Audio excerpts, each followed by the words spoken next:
Hello everyone, welcome back to the channel. This is Alam from school of accounts. बेटा यहाँ पर हम लोग कर रहे थे अभी एडमिशन ऑफ पार्टनर, और एडमिशन ऑफ पार्टनर्स में पहला टॉपिक हम लोगों ने स्टार्ट किया जिसका नाम था चेंज इन पीएसआर। और चेंज इन पीएसआर में मैंने पहले मेथड के दोनों पार्ट बता दिए, पार्ट ए और पार्ट बी, और सेकेंड मेथड भी हमने डिस्कस कर दिया था। आज हम लोग डिस्कस करेंगे थर्ड और फोर्थ मेथड। तो चलिए सबसे पहले स्टार्ट करते हैं हम आज की क्लास। तो बेटा हम लोग बात करेंगे method case number 3, third method. Sir ये बताओ, हाउ टू आइडेंटिफाई, हमें कैसे पता चलेगा कि इसमें हम थर्ड मेथड लगाने वाले हैं। तो बेटा इसकी पहचान है, पहचान when question given in fraction, when question given in fraction. Sir ये बताओ फ्रैक्शन क्या होता है। तो बेटा जब भी हम क्वेश्चंस पढ़ते हैं और उसमें मुझे नंबर दिख जाए 2/3, 3/5, 1/2, 1/7, 1/6, तो इन नंबर्स को हम लोग क्या कहते हैं, फ्रैक्शन। तो जब आप सवाल पढ़ोगे तो सवाल में हमें क्या गिवन होगा, फ्रैक्शन। सर फ्रैक्शन तो कई सारे सवालों में गिवन होता है, तो हमें कैसे पता चलेगा कि हम इसमें थर्ड मेथड ही लगाएंगे। तो इसका दूसरा पहचान बताता हूं आप लोगों को, दैट इज लैंग्वेज। आप जब सवाल पढ़ोगे बेटा तो सवाल में लैंग्वेज लिखा होगा फ्रॉम या ऑफ फ्रॉम का।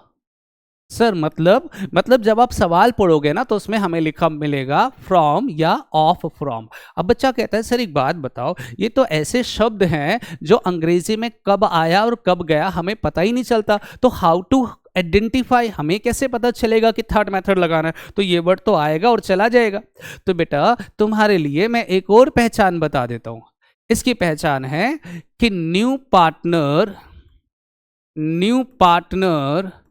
Share is given. Sir new partner share मतलब बेटा इनकमिंग पार्टनर का नाम सुना है ना आपने, तो आपको इनकमिंग पार्टनर का हिस्सा गिवन होगा। आप याद करो, जब भी कोई नया पार्टनर एडमिट होता है तो वो कितने के लिए एडमिट हो रहा है ये गिवन होता है। जैसे X and Y are partner, Z admit for 1/3 share, 1/4 share, 1/5 share. Similarly इस सवाल में भी वो हमें बता देगा कि न्यू पार्टनर्स कितने के लिए एडमिट हो रहा है। और सबसे लास्ट बट नॉट लीस्ट, आप जब भी हमें सवाल फ्रैक्शन में गिवन होगा तो आप उस फ्रैक्शन का सम करना। Sum of fraction is equals to new partner share. Sum of fraction is equals to new partner share. ये एक ऐसा पहचान है जो आपको वेरीफाई कर देगा कि थर्ड मेथड ही इसमें अप्लाई करेंगे। मतलब जब भी सवाल में फ्रैक्शन गिवन हो और न्यू पार्टनर का शेयर गिवन हो तो आप क्या करना, फ्रैक्शन को जोड़ के देखना कि क्या वो नए पार्टनर शेयर के बराबर आ रहा है या नहीं। अगर हाँ आ रहा है तो फिर तो थर्ड मेथड है। और उससे भी इंपॉर्टेंट, आप जानते हो यहां पर एक छोटा सा नोट लिखवा रहा हूं जो लाइफ टाइम याद रखना। और नोट क्या है कि फ्रैक्शन ही फ्रैक्शन ही सेक्रीफाइजिंग शेयर होगा। फ्रैक्शन ही सेक्रीफाइजिंग शेयर होगा।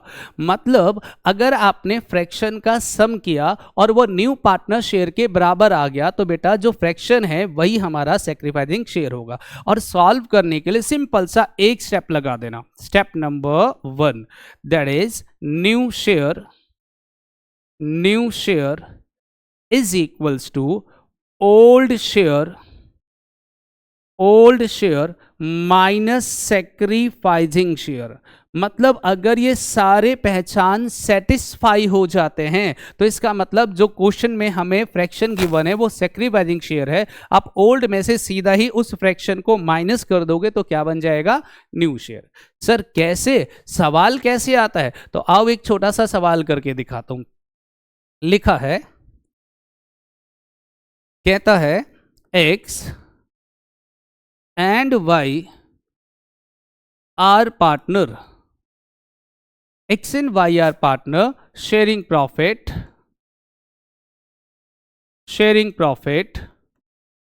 3:2. Z admit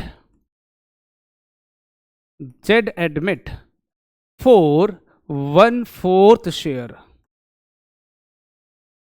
कहता है X and Y are partner sharing profit 3:2, Z admit 4 1/4 share. आगे लिखा है he will acquire his share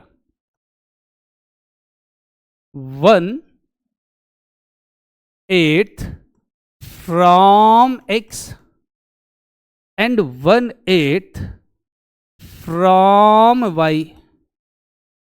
Calculate new ratio। देखना बेटा क्या लिखा है, कहता है X and Y are partner sharing profit 3:2, Z admit 4 1/4 share. Mister Z admit हुआ 1/4 के लिए। ही विल एक्वायर वो लेगा हिज शेयर अपना हिस्सा 1/8 from X and 1/8 from Y. आओ पहचान चेक करते हैं, क्या मेरे सवाल में फ्रैक्शन है? तो आंसर इज यस सर। ये देखो 1/8 that is called fraction. Language from का होगा, चेक करो फ्रैक्शन के जस्ट बाद क्या लिखा है, फ्रॉम। और तीसरा new partner share will be given, check करो मिस्टर जेड एडमिट कितने के लिए हुआ, 1/4 के लिए। तो तीनों सेटिस्फाई हो गए। एक आखिरी मैंने कहा था सम ऑफ फ्रैक्शन, जरा जोड़ के देखना कि 1/8 प्लस 1/8 क्या ये 1/4 आता है? तो आंसर इज यस, हाँ सर बिल्कुल आता है। इसका मतलब ये जो फ्रैक्शन हमें गिवन है 1/8 दैट इज सैक्रिफाइसिंग शेयर। तो ऐसे क्वेश्चन को सॉल्व करने के लिए हम एक सिंपल सा स्टेप लगा देंगे, दैट इज फॉर्मूला। क्या फॉर्मूला है? हम लिखेंगे new share is equals to old share minus sacrificing share. Old share minus sacrificing, सीधा ही हम ये फॉर्मूला लगाएंगे और हमारा आंसर आ जाएगा। कैसे सर? हम लिखेंगे X new share is equals to, X का ओल्ड बताना बेटा क्या है, एक्स का ओल्ड एक्स एंड वाई ये रहा सर 3/5। एक्स ने सेक्रीफाइस किया 1/8, तो एलसीएम आ गया 40, 8 3 24 माइनस 5 19/40। इसी तरह से y का न्यू निकालेंगे, y इज न्यू शेयर, तो ओल्ड है बेटा 2/5 माइनस 1/8, एलसीएम आ गया 40, 8 2 16 माइनस 5 दैट इज 11/40। और जब हम बात करेंगे जेड के बारे में, तो मिस्टर जेड एडमिट हुआ 1/4 के लिए, मुझे डिनोमिनेटर में क्या चाहिए 40, तो किससे मल्टीप्लाई करेंगे सर 10 से, 10/10 that is 10/40। Therefore new ratio will be that is 19:11:10। This is your answer. तो बताइए, अगर किसी सवाल में फ्रैक्शन गिवन हो और उन फ्रैक्शन का जो सम है वो क्या आ जाए न्यू पार्टनर शेयर के बराबर, तो वो हमेशा क्या रहता है सैक्रिफाइसिंग शेयर। हम सीधा फॉर्मूला लगाएंगे और आंसर निकाल देंगे। और इस तरह के क्वेश्चंस हमारे पास अभी एग्जाम में आया हुआ था 2024-25 के एग्जाम में, तो इस तरह के क्वेश्चंस आते हैं, ठीक से पढ़ोगे तो जल्दी समझ में आएगा। तो अब मैंने आपको फर्स्ट मेथड बता दिया, सेकंड बता दिया, थर्ड बता दिया, फोर्थ मेथड हम लोग करेंगे अगली क्लास में। आप इसके क्वेश्चंस को अच्छे से प्रैक्टिस करके आना, ठीक है? तो मिलते हैं अगली क्लास में। और बेटा देखो, आप लोग ना बहुत सारे बच्चे ऐसे हो जो वीडियो देखते हैं, क्लास लेते हैं, पर चैनल को सब्सक्राइब नहीं करते। तो प्लीज आप चैनल को सब्सक्राइब कीजिए, दोस्तों के साथ शेयर भी कीजिए और लाइक और एक सुंदर सा कमेंट कर दिया करो यार, बस तुम्हारे कमेंट ही तो मेरी फीस होती है। चलिए मिलते हैं अगली क्लास में, तब तक के लिए बाय।